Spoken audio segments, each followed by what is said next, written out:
pag-uusapan. Ito po ang pinakamatindi. May mga chismis daw po na ginigipit daw ng palasyo si Senate President Alan Peter Cayetano para kontrolin ang investigasyon sa maanumalyang flood control scam. Idamay nyo pa na may plano pang magtaas ng singil sa National Police Clearance. Dahil daw sa inflation mga kababayan, nahihirapan na nga yung mga ordinaryong mamamayan natin. Nagtataasan pa ang mga bilihin. At ito pa po mga kababayan, sa interview naman ni Bangag sa Bloomberg, sinabi niya na hindi siya nagsisisi sa desisyon niya na naging tandem niya si Sarah noong 2022. Dahil yun daw ang pinakamagandang desisyon niya na nagawa niya noon. Kung sa bagay, malaki naman talaga ang naiambag ng Duterte sa pagkamanalo niya. Panoorin po natin to, pero bago po lahat mga kabayan, kung di ka pa nakasubscribe sa ating channel, mag-subscribe ka na para updated ka lagi sa mga videos natin. Salamat po. Let's go. Ay binabraso si Alan Cayetano. Binabraso ng Bangag administration kasi takot na takot talaga sila na masimulan yung flood control investigation na kung saan mastermind nga si Bangag. Ang question natin, although parang nabagit natin kahapon, na magpapaareglo ba? Okay? Papayag ba si Cayetano na ang mangyayari kasi na mag-stick siya as vice president, as a president, okay, as Senate president, but, okay, hindi niya ipapatawag yung mga tunay na mastermind o tunay na sakbot. Alright? Kasi ang mangyayari, possible, hindi naman natin, kasi alam mo naman yung mga bangag na yan, mga palangga. Di ba? Yung mga in-expose natin, pag nalaman nila, babago nila yung script. Pero hindi nila mabago ang script dahil lahat ng mga in-expose naman natin dito is naging vindicated tayo. So, ang mangyayari, binabraso nila si Cayetano na you stick there as Senate President, but with regards dito sa investigation, kami ang masusunod. Ibig sabihin, ang bangag ang maletagang. Kaya naman, hinanap natin yung mga nakaraang debate, especially noong 2016 election ni Cayetano at ni Bangag Jr., na ako bilang isang Bangag supporter noon ay gigil na gigil ako kay Cayetano. Pero ngayon, dahil nakita na natin, di ba, ako 2022 pa lang talagang tinapon ko na yung mga bangag na yan dahil nga mga magnanakaw yung mga hayop. So ang aking pakiramdam dito na magpapareglo ba siya? Yun yung tanong. Kasi nakikita ko malalim to eh. Malalim yung sugat ng away yung hindi pagkagusto ni Cayetano dito sa Bangag. Okay? At the same thing with Bangag. Okay? Tignan natin to Thank you, Senator Marcos. Yes. This 2016. Yun, nanakawin mo pa rin. Debate. Sabi niya, ini-insist ni Cayetano yung kanyang 1-minute time for that debate 2016. Sabi niya kay Bangag, pati yun, nakawin mo pa rin. Remember that. Sa Pilipinas, pag antibiotics, pandesal, ang nanakawin mo, sigurado huli ka. Pero pag nagnakaw ka ng malaki, magiging congressman ka. Yan. Pag mas malaki ninakaw mo, magiging senador ka. Pag barkada Bangag. mo sinapoles, siyempre sinapoles, i-clear ka, barkada mo siya. Kasi nga nakatanggap si Bangag, si Zatanas, doon sa pork barrel, doon sa Napoles issue. Alam niyo, nasa Jaro yan. Kaya grabe. Tignan natin. Diba? Magiging vice president ka. At pag naging presidente ka, mga kasama mo, kasama na sa corruption. No, I was just wondering, kasi sinasabi ni Senator Alan, pagka malaking ninakaw mo, maging congressman, mas malaki maging senador. Is that how he became congressman? Is that how he became senator? It's not how I became congressman. It's not how I became senator. Well, mga kababayan, alam kong sa Europe nag-aral si Senator Bongbong kahit peke yung Diploma niya. Pero Ibang issue na yan, Senator Alan. ang sinabi ko po na magiging congressman ka, that's sarcasm. Because it applies to many, not to all. Oh, not all. Exactly. Nakita nyo naman, di ba? Nakita nyo naman itong nangyayari ngayon. Alright? Nangyayari ngayon kay Bangag. Yes, sana patuloy siya maninindigan, si Senator Alan Cayetano. So, yan yung challenge ngayon. Kaya nga nakaabang tayo, pero ako naniniwala ako na hindi siya magpapasupil or hindi siya magpapapayag dito sa Bangag administration na gawin siyang asong, gawin siyang askal. Okay? Gawin siyang asong julul na sunod-sunuran lang, mga kababayan. Yes, maging sunod-sunuran lang dito sa bangag na ito. So, pag merong changes, alam nyo na, di ba? Kung merong changes, na let's say, for example, biglang nag-change soon si Senator Cayetano, so alam nyo na. Pero sabi ko nga, ako, yung nakausap ko kanina, sabi, I don't think so na papayag yan siya na magpapaareglo dito kay bangag na ito dahil nakita nyo naman, mga kababayan, at halos magkapatayan na dyan sa Senate dahil sa utos ng bangag administration na yan.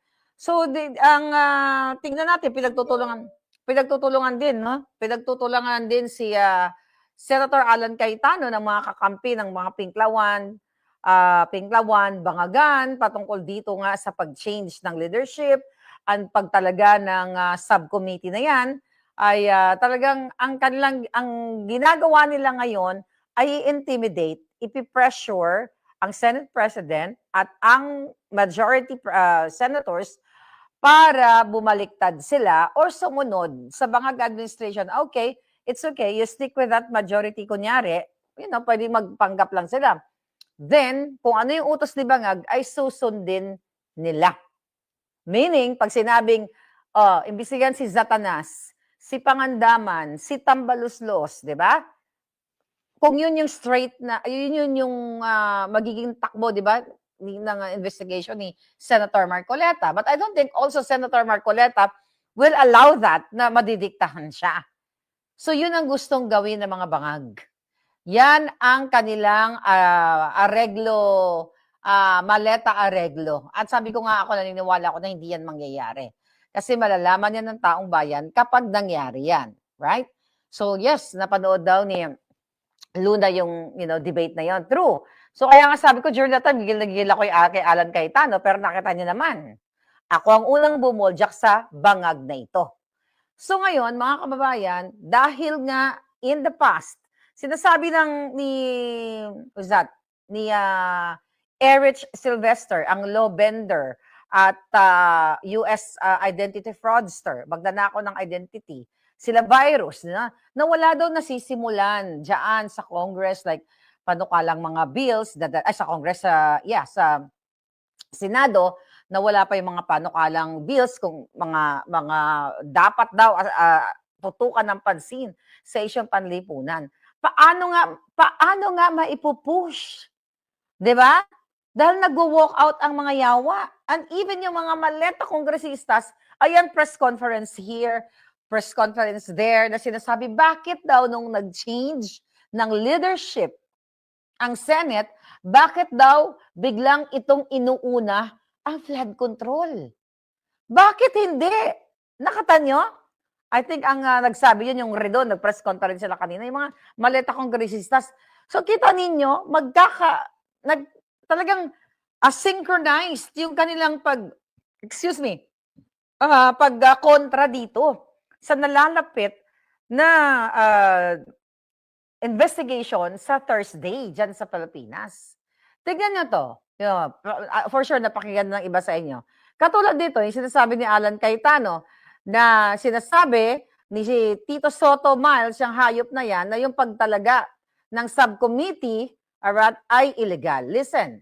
Nagulat lang po ako na sa lahat ng pwedeng maging reaction ni Senator Tito, sabi niya it's illegal. Okay. Papasalamat ako sa mga matitinik nating mga netizens. Correct. Nauna pa kayo na tinignan yung Section 18 ng Rules ng Senate at yung Section 20 ng Rules on Investigations in Aid of Legislation.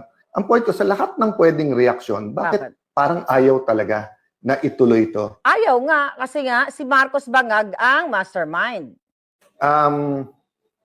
Why is control important? Because the chairman schedules the hearing. So meaning, kung mababalik sa kanila, iske-schedule ba nila yung flood control hearing?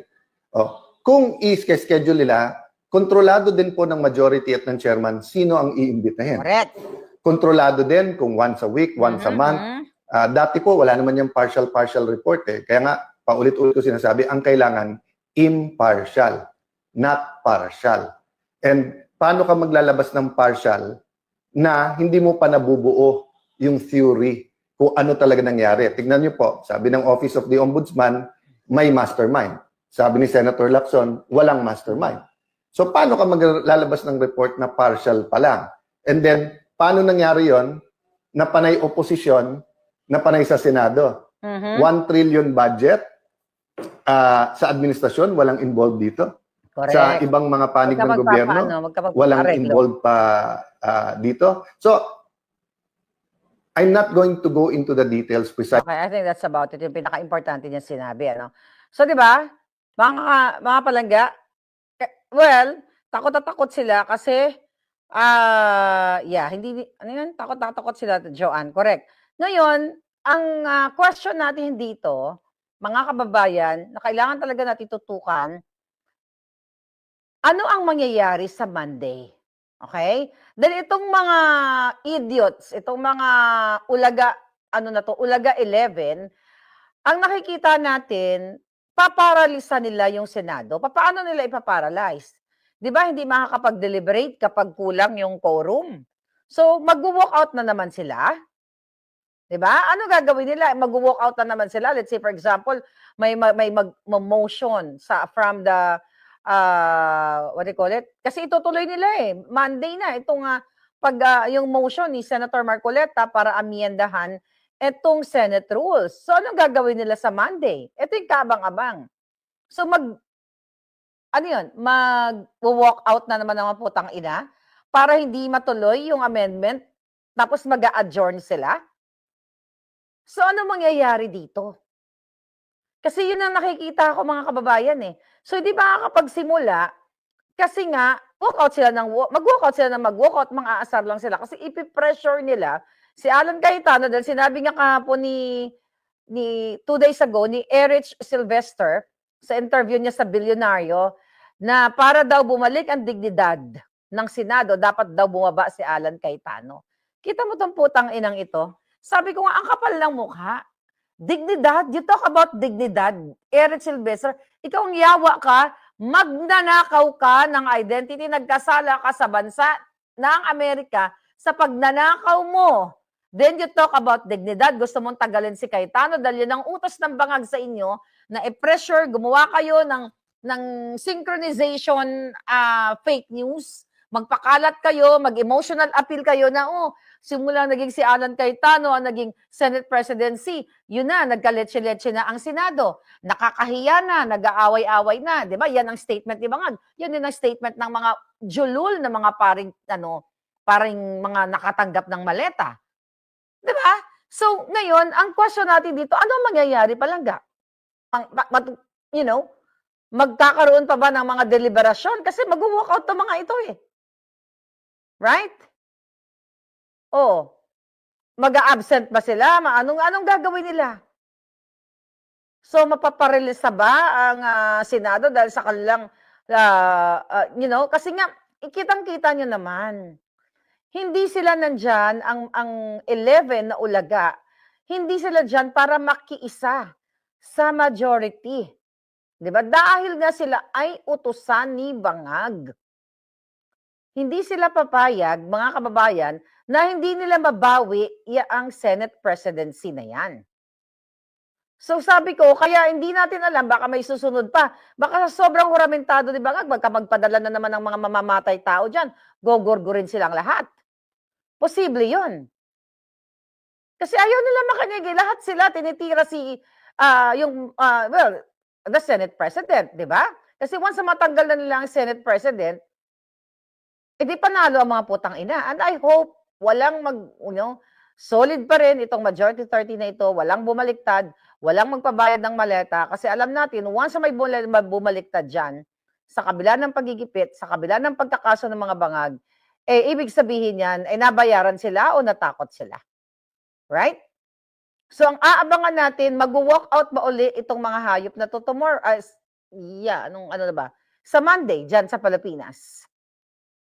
Kasi, excited sila, di ba, sa impeachment. July, sisimula na rin yan.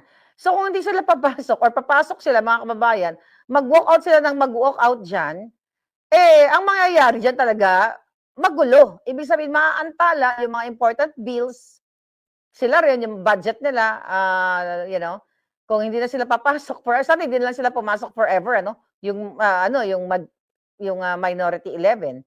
Sana nga pumantay na lang yung paa nila para tignan natin kung ano mangyayari. Kasi aasarin si Cayetano diyan. Hangga't hindi pumapayag si Cayetano na babaliktad, mga kababayan, gagawa sila ng gagawa ng gulo.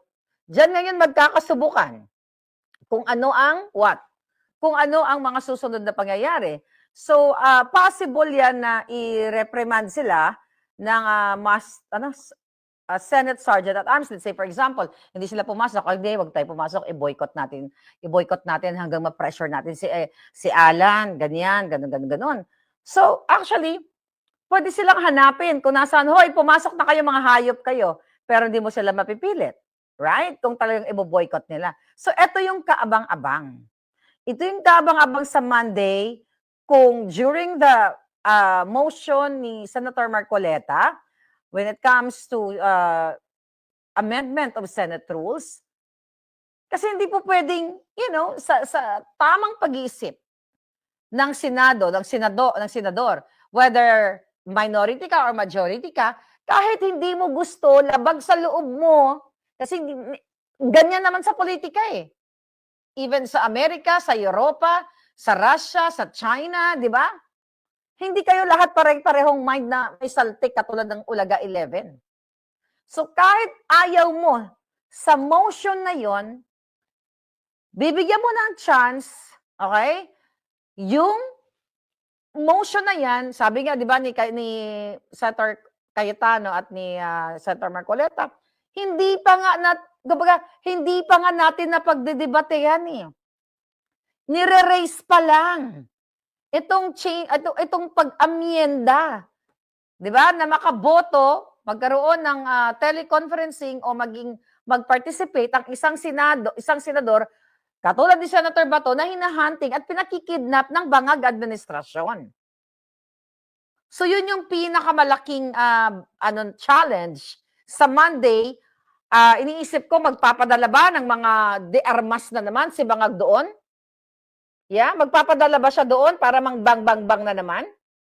Kasi wala naman nangyayari, mga kababayan, doon sa investigation ni Lacson, okay, at nitong si Ulaga Soto na ito. Kahapon, may nirelease na statement, ito, tignan ko. May nirelease na statement, itong abogado ni Tambaloslos. Mga kababayan, patungkol dito nga sa issue ng corruption o ng flood control. Dahil nga, di ba, siya ang isa sa mga mastermind, so dinideny niya. Ang sabi dito, we take to the recent public pronouncement suggesting that Romualdez was the mastermind of the flood control scheme because he, as Speaker of the House at the time, supposedly had functional control over the budget process. Sabi ng abogado niya, linawin natin, there is no such thing as functional control over the budget process.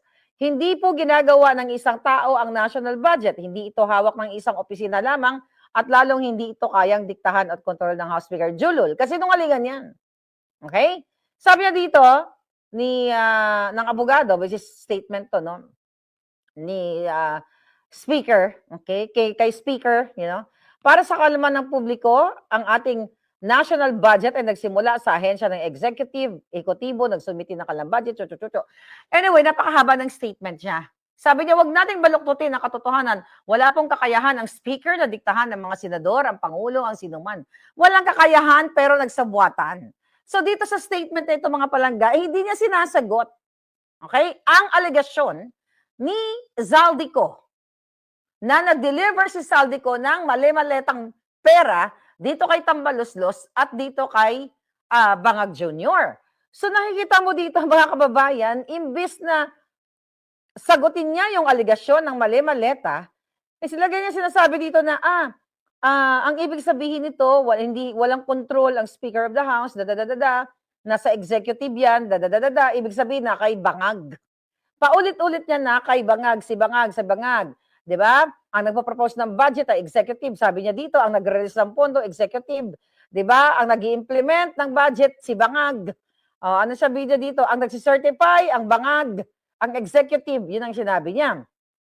At ang sabi pa niya sa kanyang sulat, hindi daw si Tambaluslos ang may control ng budget, hindi daw siya ang nag-aaproba, pinagluloko tayo nito. Mga kababayan, ito mga sulat-sulat nila dito, pinagluloko tayo. Alam natin na nagsabuatan, okay, ang magpinsan si Satanas. Kaya lang nagkaonsehan lang sila. Kaya ngayon, binabago nila ngayon ang kanilang naratibo, mga palangga. Magpakomportable nga tayo dito. Parang sarap magintong upo. So yan ngayon ang dramatization nila. Kasi natatakot sila eh. Dito sa Blue Ribbon Committee, mga kababayan, na pamumunuan ni Senator Marcoleta. Right? Ano ba sabi ko dito? Bago ito makalimutan. Ano ba title natin? Okay. Let's talk about that later. So natatakot talaga sila. Kaya kanya-kanya silang kasinungalingan at nakikipagtulungan talaga yung maleta kongresista para i-pressure si Cayetano. Kaya mag-message ka dyan kay Cayetano, huwag ka papayag, okay, na magpaareglo sa mga hayop na yan. Huwag ka magpapasindak. Diba?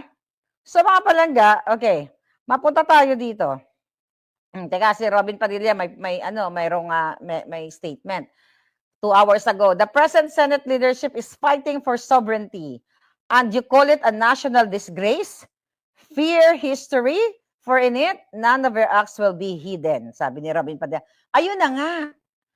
Diba? Sanib puwersa, baka kaliwa, bangagan, pare. Lahat tina-target kasi nga takot na takot sila na mabuksan at mapatawag. Kasi pwedeng ipatawag si Satanas. Si Lee Satanas. Wala siyang immunity dito. Diba? Walang immunity. Pag makita natin ang butod ni Lee Satanas, ipatawag si Sandro Marcos, ipatawag si Bangag, lahat yung mga putang inang pamilyang yan, pati si Martin Romualdez, si Pangandaman, si Bersamin, yung 18 na senators, yung mga maleta kongresistas na binanggit doon sa affidavit, sa sworn statement ng mga Diskaya, yung contractor na naka-connect kay Sandro Marcos, yung mga pahati, na naputol. Naputol yung investigation during Marcoleta's time dahil nga tinanggal nila, 'di ba? Si Marcoleta pinalitan nila, 'di ba? So ngayon ito'y sila'y takot na takot, mga kababayan. Kaya nga si Bangag umiikot na ang tumbong niyan. I hope God will hear us. Sana ang Diyos ay umayon sa atin. Umayon, walang bumaliktad na 13 senator, na isa, 2, 3, sa kabila ng panggigipit sa kanila.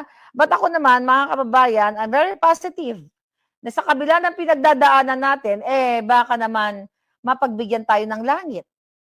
Di ba? Na pumantay na ang paa ng mga hayop. Karmahin na sila, di ba? Okay ba yung pwesto natin dito? Parang cool na kulang. Waiter, pahinga ng kape dyan. Anyway, ngayon, iba tayo, okay? Si Bangag ay in-interview ng Bloomberg. Was it Bloomberg? Okay. In-interview siya ng Bloomberg kung meron daw ba siyang pagsisisi na siya ay nakipag-tandem kay Inday Sara. Okay? Ito yung sagot niya.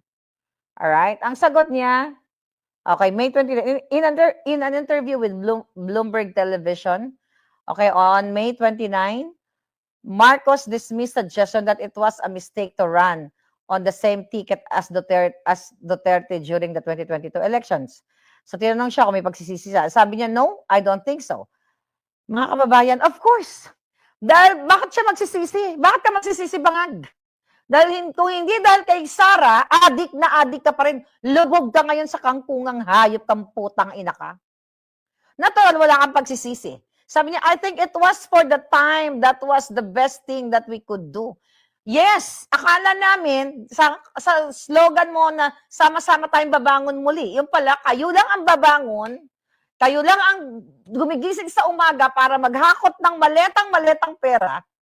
Diba? Kasi during that time na unit team, akala ni Inday Sara, which nagkamali tayo pare-pareho, ako, kayo, diba, na supporter ng mga Bangag, akala namin ay gagawa ka ng tama. Ang sabi pa nga ng mga supporters mo dyan, na mga Bangag, na ibabalik mo na, ako, nag-isip din ako, ibabalik mo na yung mga ninakaw ninyong putang ina ninyo.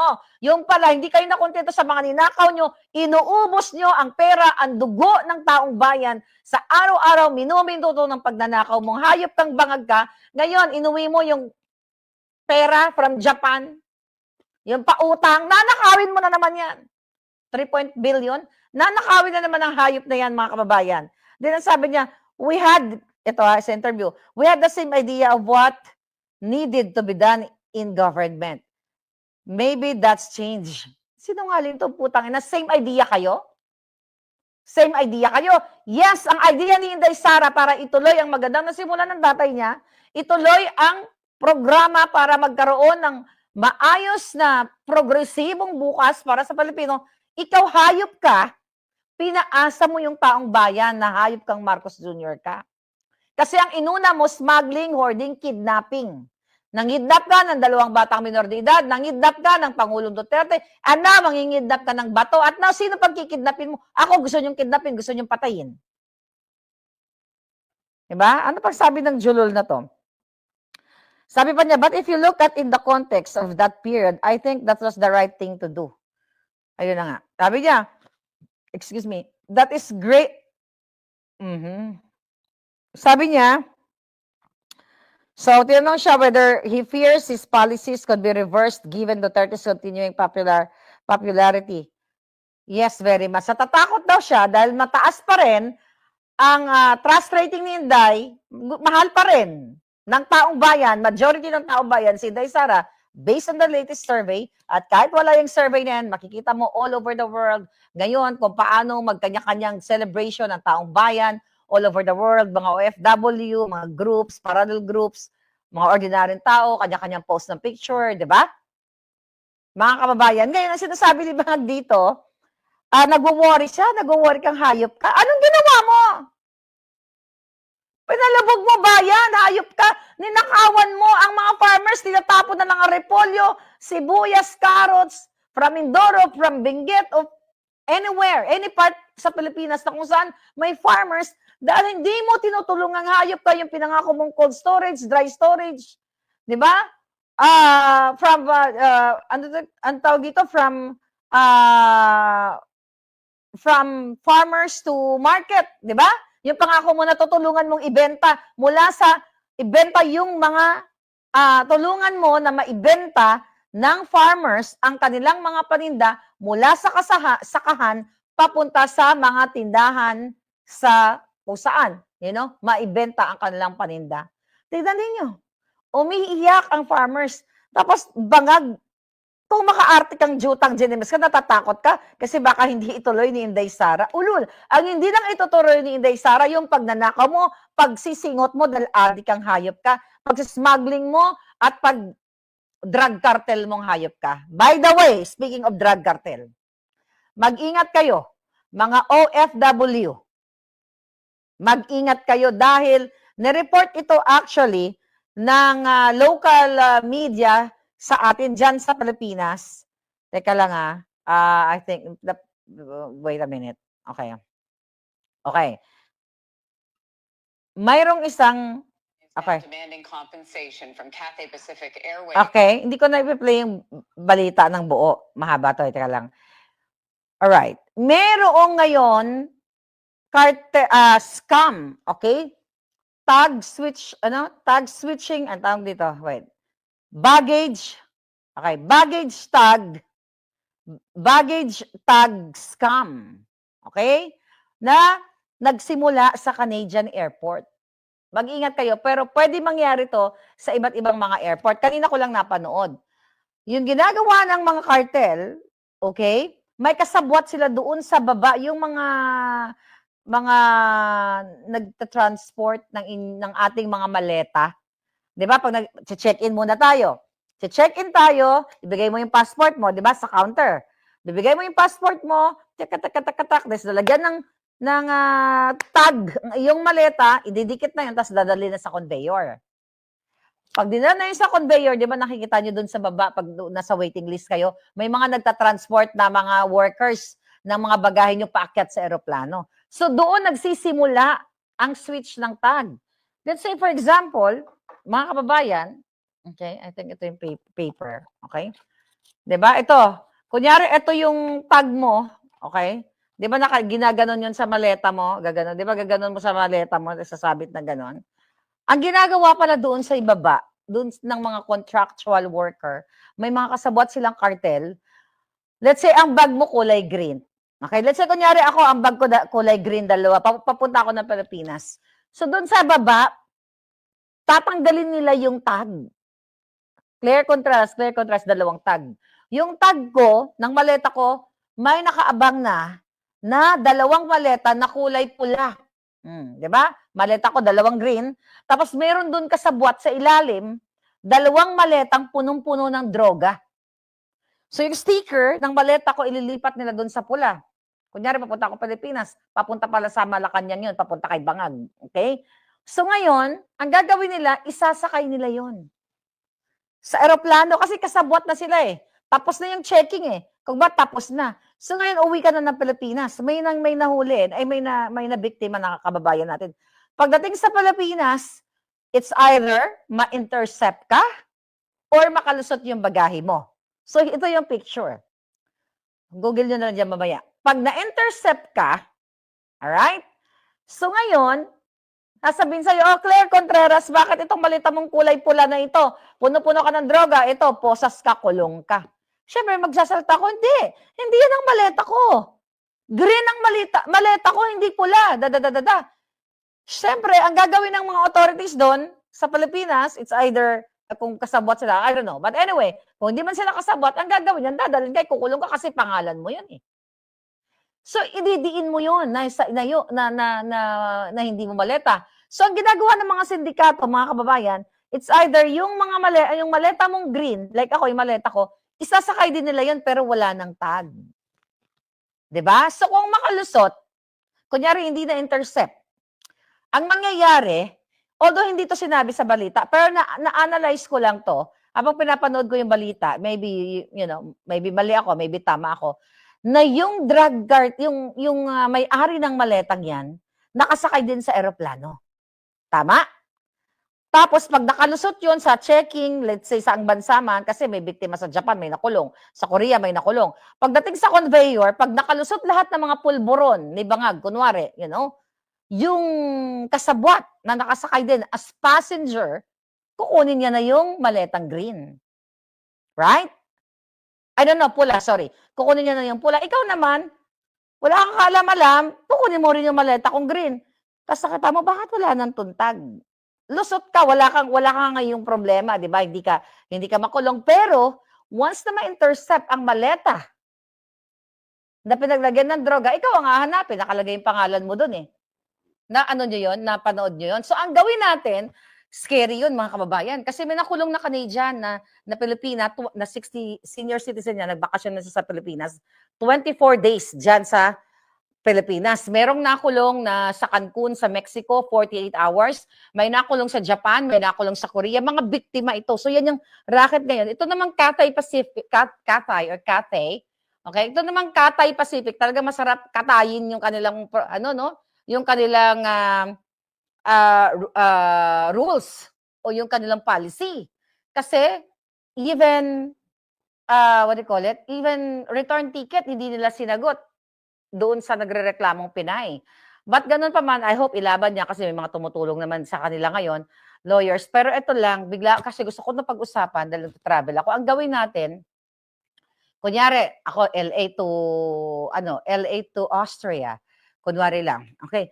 Okay, mga palangga, today is May 30. Nandito ako ngayon sa LAX. Ayan, titimbangin ko na yung bag ko. Ang bag ko kulay green, dalawa yan. So, ito yung bag ko, Ayan, sasakay na ako. In 15 hours, nandoon na ako sa Austria. As evidence. Para kapag ano ka man, na biktima ka, mga kababayan, mayroon kang pruweba. Yun yung ginawa ng Pilipina nating kababayan na nahuli o na biktima diyan sa airport. Pinakita niya yung bag niya na may documents talaga siya, may pictures, videos na bag niya talaga, hindi niya talaga bag yung may labang drug.